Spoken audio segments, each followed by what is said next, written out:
पुराने जमाने में एक छोटा सा कस्बा था जहां लोग ज्यादातर खेती बाड़ी और छोटे मोटे हुनर से अपनी जिंदगी गुजारते थे। उस कस्बे में एक गरीब नौजवान रहा करता था जिसका नाम अरसलान था। अरसलान के वालिद बहुत पहले इंतकाल कर गए थे और मां अकेली रह गई थी। घर टूटा फूटा था और रोजगार का कोई मजबूत सहारा नहीं था, मगर अरसलान के दिल में अल्लाह पर पूरा यकीन था और मां हर वक्त दुआ किया करती कि अल्लाह उनके बेटे की जिंदगी आसान कर दे। अरसलान दिन भर मेहनत करता, कभी खेतों में दूसरों का हाथ बटाता, कभी लकड़ियां काटकर मंडी में बेचता और कभी कस्बे के बुजुर्गों के काम आ जाता। उसकी शख्सियत सीधी सादी थी, मगर दिल में बहुत बड़ा हौसला था। कई बार लोग उसका मजाक उड़ाते कि इस मेहनत से कभी अमीरी नहीं आ सकती, मगर अरसलान हर बार मुस्कुराकर कहता कि मेहनत और दुआ मिल जाए तो अल्लाह तकदीर भी बदल देता है। एक रोज जब वो जंगल में लकड़ियां काट रहा था तो एक बुजुर्ग शख्स वहां से गुजरे।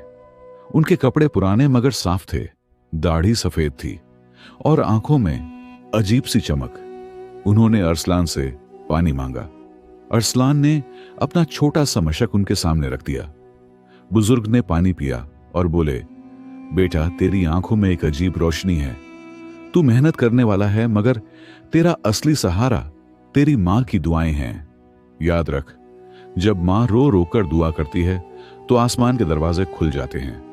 अरसलान ने झुककर उनके हाथ चूम लिए और बोला, बाबा, मैं बस यही चाहता हूं कि अल्लाह मुझे मां के कदमों तले जन्नत अता करे। दिन गुजरते गए, मुश्किलें बढ़ती गईं। कई बार ऐसा हुआ कि घर में खाने को कुछ नहीं था। मां एक टुकड़ा सूखी रोटी भी बेटे के सामने रख देती और खुद कहती कि मुझे भूख नहीं है, मगर वो रातों को उठकर रोती और अल्लाह से अर्ज करती कि या रब, मेरे बेटे को इज्जत की जिंदगी दे। एक बार कस्बे में बहुत बड़ा कहर पड़ा। बारिश नहीं हुई, खेत सूख गए और लोग भूखमरी का शिकार होने लगे। उस वक्त अरसलान ने सब्र किया और मां को ढांढस दिया, मगर हालात इतने खराब हो गए कि कई घरों में बच्चे भूख से बिलबिलाने लगे। अरसलान ने हिम्मत की और सोचा कि कस्बे से बाहर जाकर काम तलाश करे। मां ने जाते वक्त उसके सर पर हाथ रखकर कहा, बेटा, अल्लाह तुझ पर रहम करे, तेरी राह आसान करे। मैं तुझे दुआओं में कभी फरामोश नहीं करूंगी। अरसलान ने सफर शुरू किया। वो पैदल ही कई दिनों तक चलता रहा। राह में उसे छोटे छोटे गांव मिले जहां लोग भी उसी कहत से परेशान थे। कई जगह उसे मेहमान नवाजी मिली, कई जगह ताने सुने, मगर उसने हिम्मत नहीं हारी। एक रोज वो एक बड़े शहर पहुंचा जहां बाजारों में रौनक थी, अमीर लोग रहते थे और कारोबार चलता था। अरसलान वहां काम की तलाश में भटकने लगा। किस्मत से उसे एक बड़े ताजिर के यहां नौकरी मिल गई। काम मामूली था, गल्ले की बोरियां उठाना और गोदाम साफ करना, मगर अरसलान ने पूरी लगन से काम किया। धीरे धीरे ताजिर ने उसकी ईमानदारी को पहचान लिया। एक रोज ताजिर ने कहा, बेटे, मैं देखता हूं कि तू मेहनत में कभी ढिलाई नहीं करता और तेरे चेहरे पर नूर है। बता, तुझे किस चीज की सबसे ज्यादा चाहत है? अरसलान की आंखों में आंसू आ गए और उसने कहा, मालिक, मेरी चाहत बस इतनी है कि मेरी मां सुकून की जिंदगी गुजारें और मैं इतना कमा सकूं कि उन्हें भूखे पेट सोना ना पड़े। ताजिर ने उसके सर पर हाथ रखा और कहा, बेटा, अल्लाह ऐसे नेक लोगों को कभी मायूस नहीं करता। तेरी मां की दुआएं तुझे यहां तक लाई हैं और तेरा सफर अभी खत्म नहीं हुआ। दिन महीने में बदले, अरसलान मेहनत करता रहा, मगर असली इम्तिहान अभी बाकी था। एक रोज ताजिर का कारवां सफर पर निकला और अरसलान भी उसके साथ गया। रास्ते में डाकुओं ने हमला कर दिया। सब लोग डर गए, मगर अरसलान ने हिम्मत से मुकाबला किया। वो अकेला था, लेकिन अल्लाह पर भरोसा करते हुए उसने डाकुओं का सामना किया। आखिरकार डाकू भाग गए और कारवां बच गया। ताजिर ने सबके सामने ऐलान किया कि अरसलान अब उसका मददगार ही नहीं बल्कि बेटा है। उसने अरसलान को अपने कारोबार का हिस्सा बना लिया। अरसलान की जिंदगी बदलने लगी।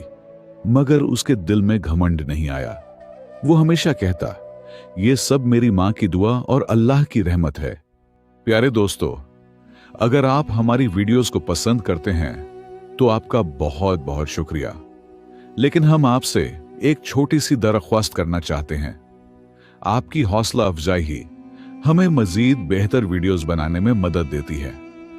अगर आपको हमारी वीडियो पसंद आती है तो आप वीडियो को लाइक करके हमारे चैनल को सब्सक्राइब कर दीजिए और बेल आइकन को जरूर टच करें और अपने दोस्तों में इस वीडियो को शेयर करें। इधर कस्बे में मां हर रात उठकर बेटे की सलामती की दुआ करती रही। उन्हें खबर नहीं थी कि अरसलान अब शहर में इज्जत और दौलत पा चुका है। मगर अरसलान जब भी कमाकर कुछ लाता, सबसे पहले मां को याद करता। अरसलान ने जब कारोबार में अपना नाम कमाना शुरू किया तो भी वो हर रोज अपनी मां की याद में तड़पता। उसका दिल चाहता था कि किसी तरह जल्द से जल्द मां को अपने पास ले आए।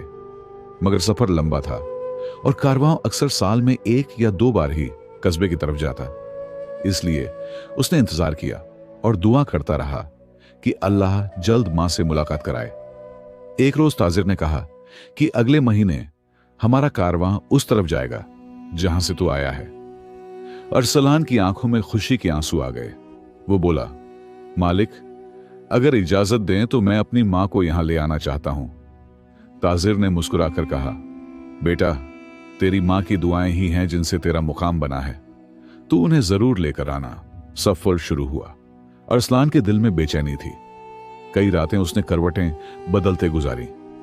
आखिरकार कारवां उसके कस्बे पहुंचा।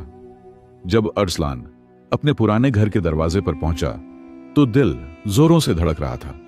दरवाजा वहीं टूटा हुआ, छत वहीं पुरानी, मगर उस घर में उसकी मां बैठी थी। सफेद बाल और झुर्रियों भरा चेहरा, मगर आंखों में वही मोहब्बत। अरसलान मां के कदमों में गिर पड़ा। मां ने उसे सीने से लगा लिया और रोते हुए कहा, बेटा, तूने मेरी दुआओं को कबूल होते देख लिया। अल्लाह ने तुझे सलामत रखा।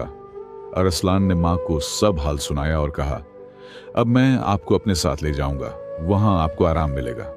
मां मुस्कुराई और बोली, बेटा, सुकून तो तेरे पास ही है, चाहे झोंपड़ी हो या महल, मगर अगर तू साथ है तो यही जन्नत है। मगर अरसलान ने मां को यकीन दिलाया कि अब वो तकलीफ में नहीं रहेंगी।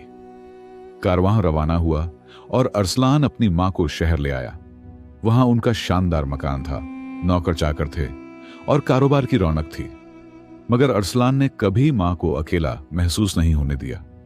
वो हर काम से पहले उनकी राय लेता और हमेशा कहता, मां, यह सब कुछ आपकी दुआ का असर है। दिन गुजरते गए। शहर में लोग अरसलान को दुआ का असर कहकर पुकारने लगे, क्योंकि हर किसी को पता था कि यह गरीब लड़का मां की दुआओं से अमीर और इज्जतदार बना है। मगर जिंदगी हमेशा आसान नहीं होती। एक बार ताजिर का सारा माल समुद्र में तूफान की वजह से डूब गया।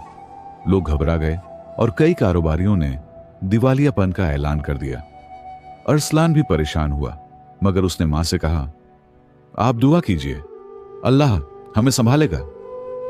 मां ने आधी रात उठकर नमाज पढ़ी, हाथ उठाए और रो रो कर दुआ की। अगले ही दिन एक अजीब वाकया हुआ। दूसरे शहर से एक अमीर ताजिर ने अरसलान से मुलाकात की और कहा कि मैं तुम्हारी ईमानदारी की शोहरत सुन चुका हूं। मैं चाहता हूं कि तुम मेरा हिस्सा भी संभालो। इस तरह अरसलान का कारोबार दुगना हो गया और जो नुकसान हुआ था वो सब पूरा हो गया। इस वाकये के बाद लोग और भी यकीन करने लगे कि मां की दुआ से तकदीर बदल जाती है। अरसलान ने कभी अल्लाह का शुक्र अदा करना नहीं छोड़ा। वो हर जुमे गरीबों में खाना बांटता, हर यतीम का सहारा बनता और कभी अपने अतीत को भूलता नहीं।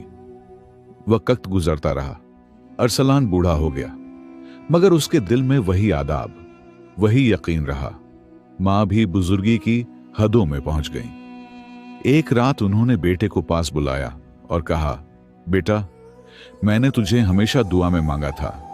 आज अगर मैं दुनिया से चली जाऊं तो तेरा फर्ज है कि तू अल्लाह की राह पर कायम रहे। अरसलान की आंखें भीग गईं। कुछ ही दिनों बाद मां का इंतकाल हो गया। अरसलान ने पूरी शान से उनका जनाजा उठाया और कब्रिस्तान में दफन किया। उसकी आंखों में आंसू थे, मगर दिल में सुकून कि मां की दुआओं से ही उसकी जिंदगी बदली थी। उसके बाद अरसलान और भी ज्यादा अल्लाह के करीब हो गया। लोग उसके पास मशवरा लेने आते और वो हमेशा यही कहता, बेटा मेहनत करो और माँ बाप की दुआ लो, यही असली दौलत है। कस्बे और शहर में उसकी कहानी मशहूर हो गई। हर बच्चा, हर नौजवान ये सीखता कि मेहनत और दुआ मिलकर तकदीर बदल देती है। अरसलान की जिंदगी की पूरी दास्तान इस सबक पर खत्म होती है कि इंसान चाहे कितना भी गरीब या मजबूर क्यों ना हो, अगर मां की दुआ उसके साथ है और दिल में अल्लाह पर यकीन है तो तकदीर की हर मुश्किल बदल सकती है। प्यारे दोस्तों, अगर आप हमारी वीडियोस को पसंद करते हैं तो आपका बहुत बहुत शुक्रिया। लेकिन हम आपसे एक छोटी सी दरख्वास्त करना चाहते हैं। आपकी हौसला अफजाई ही हमें मजीद बेहतर वीडियोस बनाने में मदद देती है। अगर आपको हमारी वीडियो पसंद आती है तो आप वीडियो को लाइक करके हमारे चैनल को सब्सक्राइब कर दीजिए और बेल आइकन को जरूर टच करें और अपने दोस्तों में इस वीडियो को शेयर करें।